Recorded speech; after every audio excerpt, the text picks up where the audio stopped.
Hey guys, welcome back to my channel. I'm Ramses, and today we will be talking to JoEe Kok.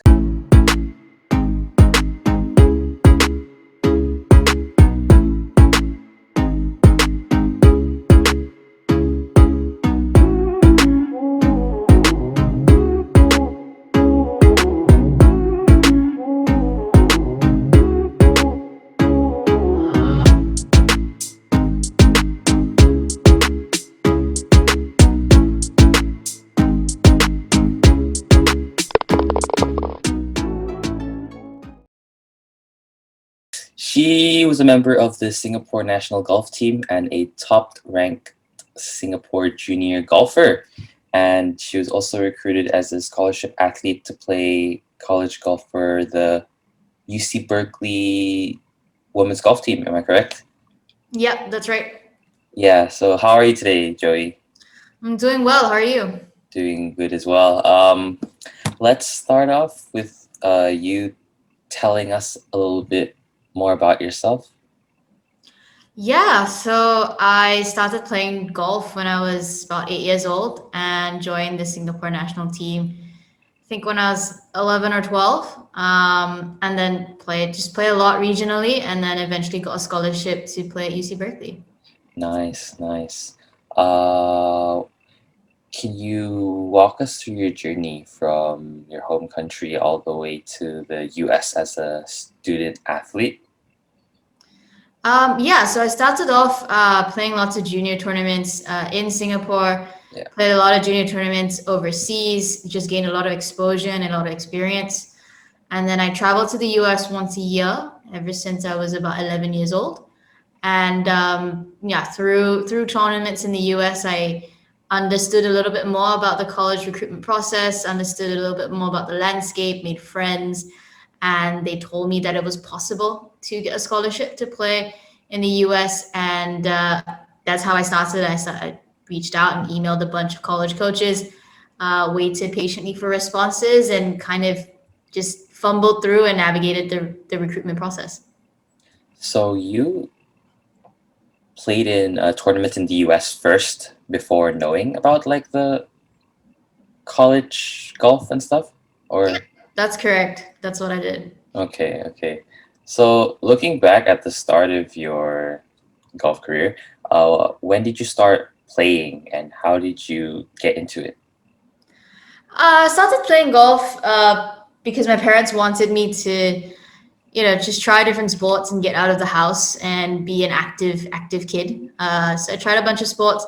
Liked golf a lot just because it was very social sport. And yeah, I took off and started playing pretty well from the get go, and I just enjoyed the feeling of winning. And I think one thing led to another, and then found out you could, get a scholarship to go to the US. So it kind of just naturally evolved that way. Hmm. So why did you choose UC Berkeley out of, I guess, all the other choices? I think one thing is that I didn't have as many choices as if I had started early. So I probably only started when the recruitment process when I was in grade 11. And at that point in time, Berkeley actually was already done with their recruitment process. But ultimately, I think in the end, one of the students that they were looking to recruit ended up going to another school, or something fell through. And so a spot opened up and I got that spot. Um, yeah, I mean, when I was looking to get recruited, my priority was to get into the best academic institution possible. So parents were very adamant that if I didn't go to a top 30, top 20 ranked university, I would just stay in Singapore and complete my undergraduate degree here. So um, and then eventually I chose Berkeley just because I visited the university, met the coaches, really liked the coaching staff, and felt like it just felt like a right fit. It was kind of the campus was the type of vibe that I was looking for. And yeah, made that decision to go there and spend 4 years. Yeah, nice, nice. So how would you describe the golfing opportunities in Singapore? I think the golfing opportunities are definitely growing. I think when I was a junior golfer, there was a lot of competition. Um, Now there's, I think, even more competition in the local landscape, so that's been good. However, the one thing about coming from a small country is that the amount of talent is capped. So naturally, if you want to compete against better players, you have to leave the shores. So, and I would recommend, any young golfer, young athlete to kind of travel outside of their own country and compete Yeah. against other people. So yeah, that's kind of what you have to do if you want to be really committed to your sport. So, what other countries did you compete in besides, I guess, Singapore and the US? A ton. So I think, of course, every country in Southeast Asia I've traveled to compete. I've competed in Japan, in Turkey, Finland, um, yeah, in the UK, in Scotland. Wow. So yeah, yeah, different places. Wow. Uh, I would have thought maybe only in Asia, but no, you went to Europe as well. Yeah, definitely. Yeah, I mean, if you want to chase good competition, you want to play against good players, then you have to leave outside Asia. Asia is just a small little bubble. So Yeah. yeah. Yeah. Um, what were your career? What was your career highs? Could you tell us about this experience? Career highs. I didn't have an extremely long golf career, so I went to Uh, university and then I pretty much took a pause from golf once I started working. But I guess a highlight would be I think one is definitely playing for your university golf team, so playing for the Berkeley golf team, and just being able to represent the team anytime I went out on the golf course was definitely a highlight. Um, I think having been able to play on the ladies European tour when I was in Finland and get that amateur invite was also a pretty cool thing. And yeah, playing the world amateur for Singapore, so representing it across, playing that in I think Japan and Turkey.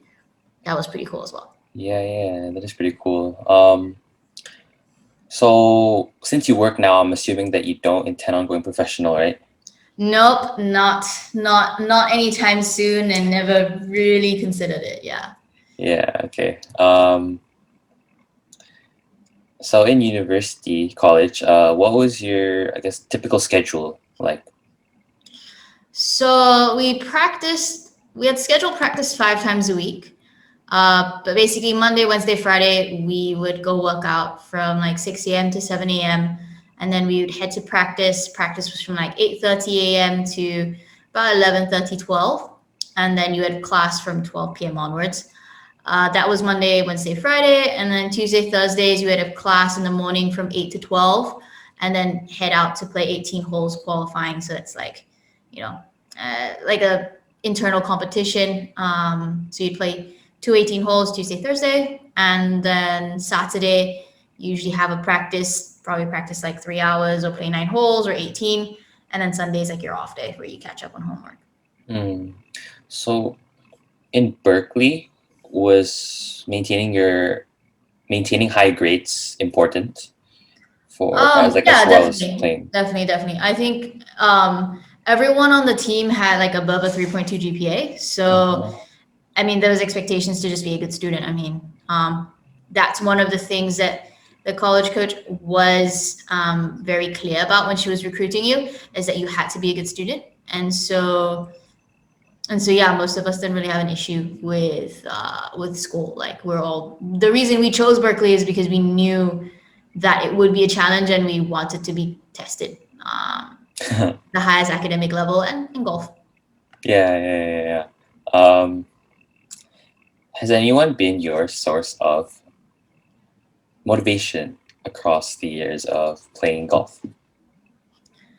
I think it's more of like a moving yardstick. I think my motivation draws from like who I'm playing with. Yeah. So just, I would say every member every player that I was on the national team with was definitely a source of motivation. I think the coaches were a source of motivation, and eventually like my teammates, and then obviously parents because they're the ones funding things, and Yeah. they're the ones who are literally your closest supporters. So definitely them as well.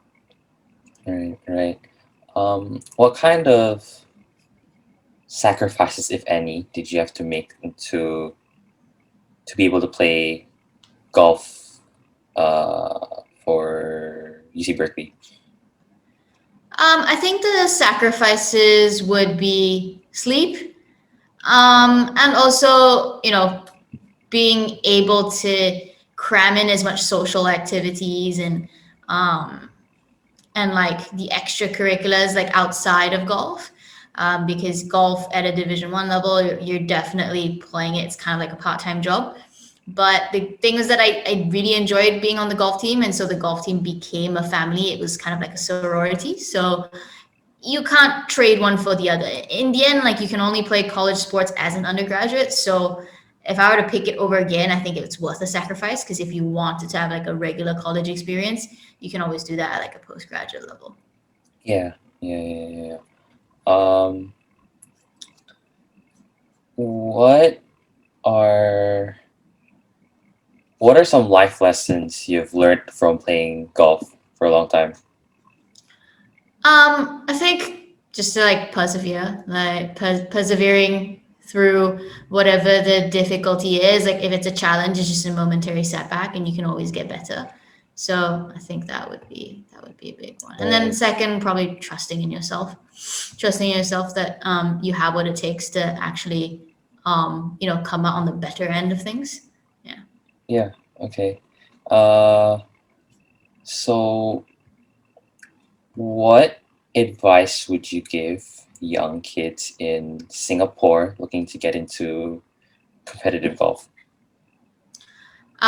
Compete as much as possible, compete locally, compete overseas, and practice hard, and Yeah. know that you have to make sacrifices. And if you want to get after something, you've got to definitely make the effort, and don't expect other people to push you. Okay. So I feel like that would be all I am gonna ask for today. Do you want to add anything to our discussion? No, all good. All right. You're done, So I'm done. yeah, thank you, Joey, for No problem. coming on and doing this interview.